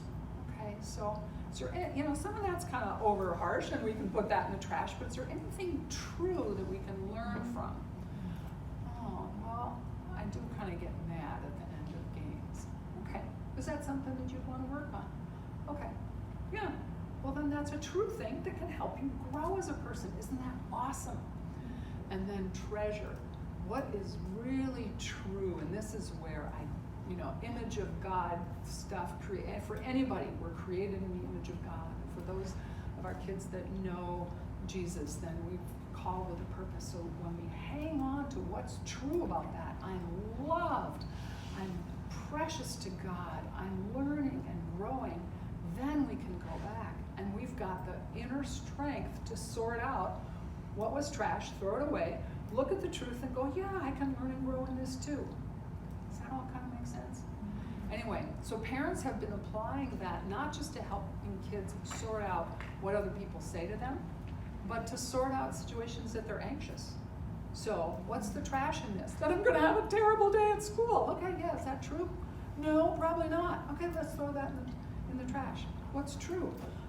I might be a little scared at school, but my teacher's there to help me. Oh yeah, that's true, for sure. What's the treasure? That I'm loved and Jesus will be with me. And maybe I'll see somebody else that needs a friend. Yeah, that's the treasure. So one mom actually did her child's school transition anxiety was done when they started doing this trash, truth, treasure. And they'd stomp on the trash and they put the treasure in their mind and they put the truth, they'd stomp on the trash, they'd put the truth in their mind and the treasure in their heart. And they did that routine physically 3 times, and the daughter went into school with a big smile on her face, and that was the end. So it's just been a tip that's almost coaching workbook worthy, but you can find it on the blog for just put in trash, truth, treasure, and it'll be the one that pops up. So, okay, so that's it for all my little random extras. And I'll try to be quick with the ABC. Just if you do one thing in a coaching session, I would encourage you to model ABC affirmations to clients. There is a whole parenting program in this children need protection industry that actually starts with ABC, attachment, behavior, catch up, like catching up to the deficit. And it involves someone coming into the home, teaching the parent how to be nurturing, and then affirming them approximately once a minute for how they're interacting with their child. And it's been just transformational for these families. So the one thing that these families need most is encouragement. So I tend to start sessions not by letting them go off on their rant about what their child has been doing that's been awful, but I let them know, I want you to come with your best parenting moment, even if it's a little one. And so in this session that you'll get to listen to, I said, so what's gone better? What did you feel good about in your parenting? She goes, oh, nothing. And then when you listen to the audio, you'll see how I wasn't going to take that for an answer. And so the basic flow is I look for their parenting strength, just even if it's a tiny one, and we tease it out by the ABC affirmation. What did it take for you to do that? And that's when she got in touch with, oh, I had some different beliefs, different way I was looking at that situation, so that I could go in with calm authority, I called it, and have a kind but firm response. So then we teased all that out, and then we applied that to her hot button trigger, which is sibling conflict. So that, I think, is if you just do one thing in a session, you start with what they did well, you kind of analyze it sort of according to the framework. Oh, you stopped, you got a stronger foundation by you shifted, you had a different perspective. And then your son could feel cared about in that. And then you were just kind and firm, and you set some choices out, and you kind of went about your thing, and you didn't get in a power struggle, and he just decided, okay, I'm going to school. So that was kind of that situation. So now how can we take that? Whatever you find in the ABC, you can take that and apply it to the thing that they want to come into your session about and rant. By then they're calm and they're feeling confident, and you can ask them questions. Okay, so what did you do here, and how's that gonna help you here? And then they're being the source of their answer with confidence. Does that make sense? So again, action, benefit, character. What did you do? And what was helpful about that? And what did it take to do that? And teaching that, you're modeling every single time, and then it begins to overflow. And one of the things that one of the new concrete assignments I do with parents, once I've done that with them a number of times, so I'll give them the assignment to when they put their child to bed, to come equipped with something their child did well that day, and then do an ABC affirmation on it. Because the brain state that we go to sleep in influences how we prune memories from the day, and which ones get put into long-term storage and which ones get set aside. And so when parents can put their children to bed with an affirming conversation, then that tends to change brain function over time. So even helping parents to understand that. And oftentimes we'll see kids start sleeping better as well with that one little assignment. But you model it first, and parents can step into how that feels. So that's all I have to say about that. So, so what's maybe a common situation or scenario where you may feel like, I'm not quite sure how ABCs would fit into maybe this challenge? And when I'm looking for examples, I'm looking for something that most people would relate to. I'm not looking for the most extreme example. But what's maybe a common area where you're thinking, I don't know, I don't know how I would use ABCs with this situation or this scenario?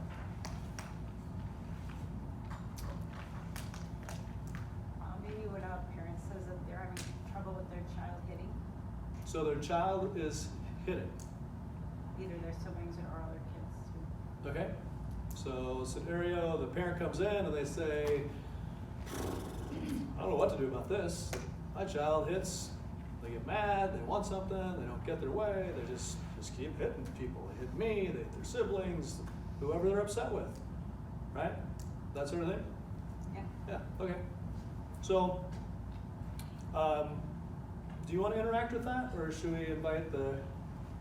Well, I do have a really good story about that, but I'll shut up until people can just do some brainstorming, because I think that would be the most Okay. helpful. Yeah, we don't want you to shut up.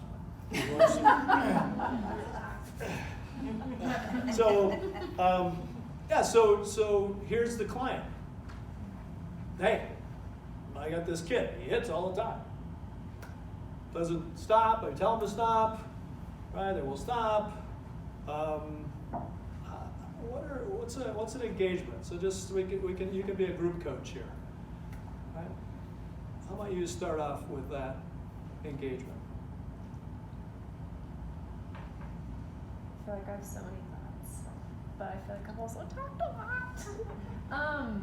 I would probably affirm the parent sharing it. So just say it. Affirm, I would say, So say it to me. Say it to you, okay. Yeah.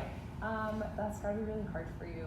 Oh, it's really hard. Yeah, I yeah. mean, my goodness. Do you know how destructive that is? I We can don't tolerate that. understand how that would feel really destructive. What types of thoughts are you having about yourself as a parent when you think about your child hitting? Okay, we're gonna let Adrian stop here. She's carrying the baton here. I'll answer. Right? Good job, Adrian. Yeah, good. And then somebody else can pick it up. So I'll answer that. I don't know. No, maybe you, Heidi. You answer that. You be the client here. So how would? What they would say, or what? Yeah, what would they say? So Adrian just said that to you. Yeah. Oh, okay. Well, okay, so naturally I would think I'm embarrassed that my child's hitting other kids at school. Okay, so that's the answer. How might you engage with that?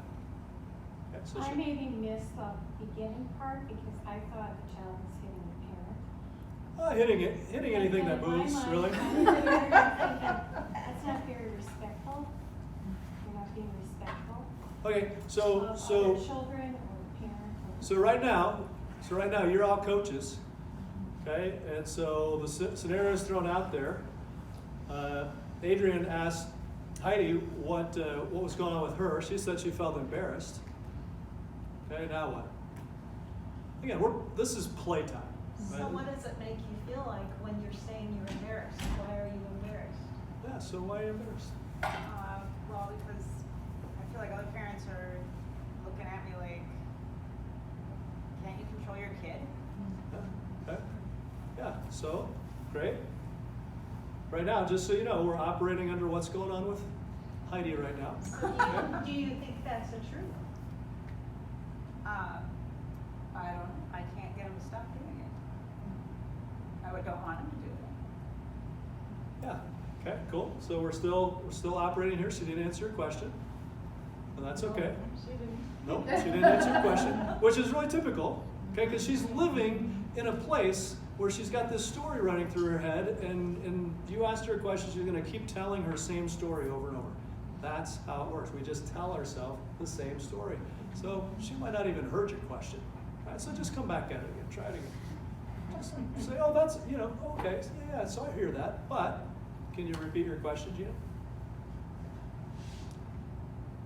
But when you hear other people, what I'm hearing you say is when you see other people looking at you incorrectly, why is that making you feel like you're a failure? Do other people struggle with the same thing? Does that mean they're a failure? I don't know. Yeah, that's a perfect answer right there. Yes. Heidi, we need to hire you for this. Yeah. So one thing I would avoid, I would work. Yeah, more points. I would work to avoid asking a why question. Why questions tend to put people on the defensive. Yeah. So how, what, okay, those kinds of questions can be more helpful. So she says, I don't know. Let's shift it into, so we kind of did a little what's going on with Heidi here, and then what's going on with Heidi, and then we're moving into your love no matter what, right? What's the question we're asking there? What's it like to be your child? So who's got a question for Heidi in that category? How would you like to see your child respond in this situation? Well, That's more of a coach question, I think. Yep. So That's it's jumping the field, I it think. sounds like it's too simple to be true, but it really is. What's the question in your love no matter what? We're asking what's What's going on with your child? Yeah, so can somebody just ask Heidi that? What's going on with your child? Yes. Yes. Woo! Yeah, he gets some points for that. That's good. Yeah. What do you think it's like to be your child? Yeah, what's going on with your child? assuming he's upset and mad, but I don't know why. Yeah. Okay. But you don't know why. Okay. Just maybe one other question, just in that. Can you ask, do you see a pattern of what, like your child's behavior? Yeah, where just you ask her. see- Ask Heidi. When your child gets upset, do you see a pattern of what makes them upset? He just gets frustrated really easily. So what makes them frustrated? He's not getting what he wants. Yeah. Okay, so now since we're talking ABCs here, we've kind of moved into, now let's just move into you're called and capable. We're asking really, what can I affirm? Okay, and then maybe what skills might be needed, but let's really hone in on what can I affirm here. So in terms of what you're hearing from Heidi right now, what's something that you might be able to affirm, or maybe, I think in my mind there's several directions we could go here, but what do you want to affirm in her? What are you hearing that is an action or something that you're hearing from her that you could affirm in her? So Sometimes I tell parents. No, like, tell her, Heidi. tell her, yeah. This is good. Heidi, I totally get that's super frustrating. I think your child is trying to communicate with you, even if it's not the behavior that you want to see. So what emotions do you think? Affirm her. They're Affirm trying to- Heidi. That you're a safe enough place for your child for them to hit or get upset when they don't get what they want. So like you are safe enough for them to express those emotions, even if it's still behavior that you don't want. Yeah, okay, so again, we are playing around here. So anybody that's like, oh, there's the right answer, right? Or, well, that was, we're just playing. I love playtime.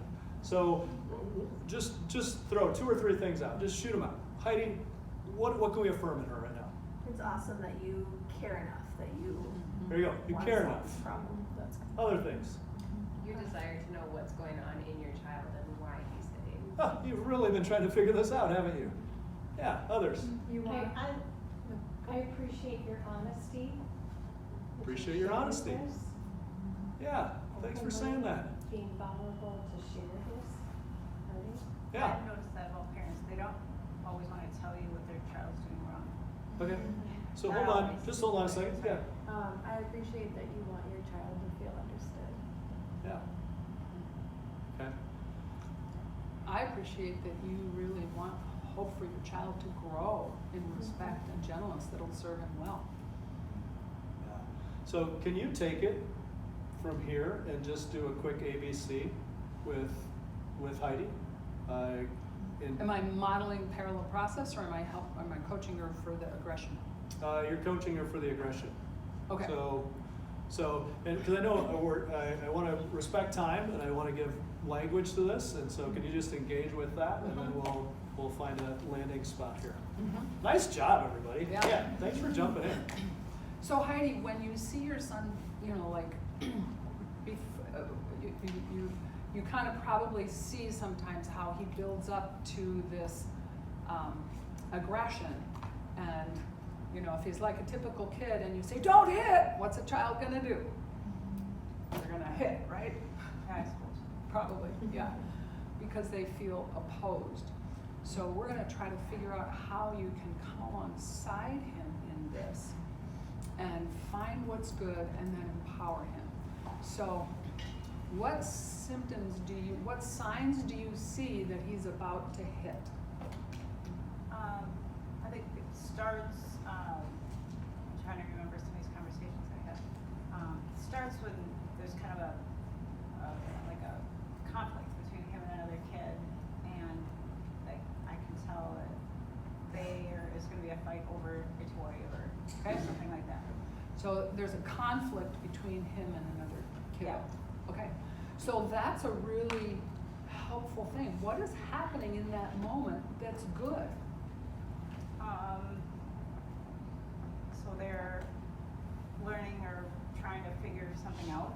They're trying to figure out something. Yeah, your son is trying to figure out that conflict with his words, and then he gets stuck and over his head, and his brain goes and he hits. But that's really important, what was happening first.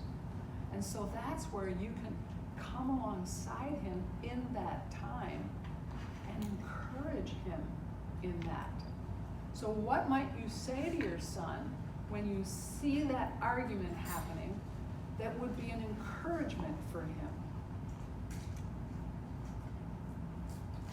So I see the conflict escalating. What could I say to encourage him?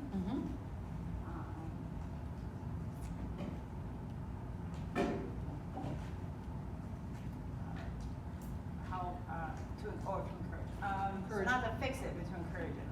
To encourage him, yes. What could you affirm in what's happening right then? Well, I like that you're standing up for yourself, that you don't want to be pushed around, but. Okay. But it's Don't go to not- a but yet. Okay, And all what right. is he doing other than hitting? Talking, He's using his words. yeah. Yeah. So you can come in there and go, wow, you're standing up for yourself and you're using your words. You have big, strong words, but safe hands. And you can run in with that big affirmation of what's going right in that situation. So if you are your son, imagine you are, and I come in and go, wow, you have big ideas about this toy. You're standing up for yourself, and you're using your words. How likely are you to just haul off and hit somebody? I suppose maybe he would feel better about using those responses because I've told him those responses are good. I'm pretty sure he would. And so then you can talk, so you just describe the action that he was doing that was good, and then you could go on and describe the benefit, which is the second part of the tool. It's like, wow, you kept everyone safe by having safe hands, and you practiced using your words like someone that was really much more grown up. And then the C, what character did it take for your son to do that? He didn't just, as soon as the guy took his truck, he didn't just haul off and hit him. What character did it take for your son to argue like that? Self-control. Yes, he's learning self-control. So you can say, you're learning self-control. That's awesome. So I know we're about out of time. So I want to quick tell a story about that. I had a coaching client whose daughter would, it was a split second when something didn't go her way and she would hit. But the mom started to go, so she would see the daughter all of a sudden, somebody take a toy, and that's about how much time the mom had. And she would yell from across the room, if you yell, don't hit, what's gonna happen, right? So she would yell, oh, you stopped and took a breath. That meant you were thinking about it. That's so good. You're learning self-control. That was all she had, was a split second. She yelled, you stopped and thought about it. I could see you take a breath. And the daughter was like, what? I did. I did. Exactly. I did. And that was the start of that daughter really learning to negotiate problems with her words and not her hands. And it's the problem is largely resolved now. So this ABC affirmation is especially for these families that have grown up in trauma and poverty. It's really your most vital tool. We'll talk about it every time. Wow. Time flies when you're having fun. I don't know if it flew for you, but it did for us. So thanks again, Melissa. Thanks for having us. Really appreciate it. Would encourage you to give feedback to Melissa. Things that went well, things that you maybe wish were different, that we could grow and learn from in how we present as well. And yeah, hopefully this is not the last. We'd love to stay connected. Would you pray a blessing over this? Yeah, we want to pray. So, but God, we just thank you so much for the opportunity to gather here. Thanks for the coaches and the staff that are in this room, and we just ask that you would continue to do a work in and through them, that they might be able to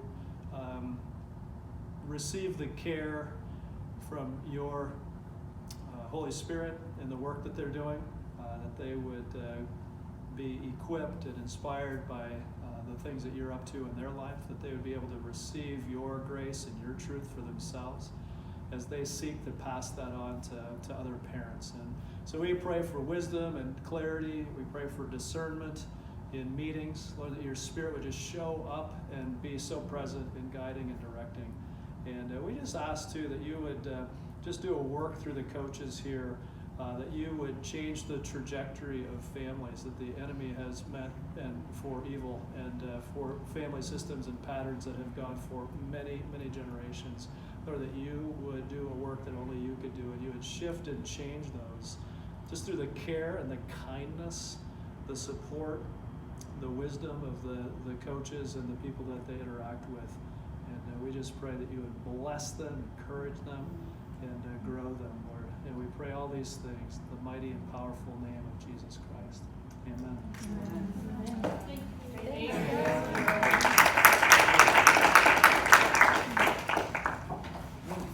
So just one quick housekeeping item, volunteers, you are free to go. First care staff, if you could stick around and help with cleanup, that would be fantastic. Those of you, we've all been here before, there's a cleaning checklist that I'll pull out, and then we'll just need to put the tables back in vertical order this way. But thank you, Lynn and Chad, again, that was so, so helpful. Thanks for having us. Thank you.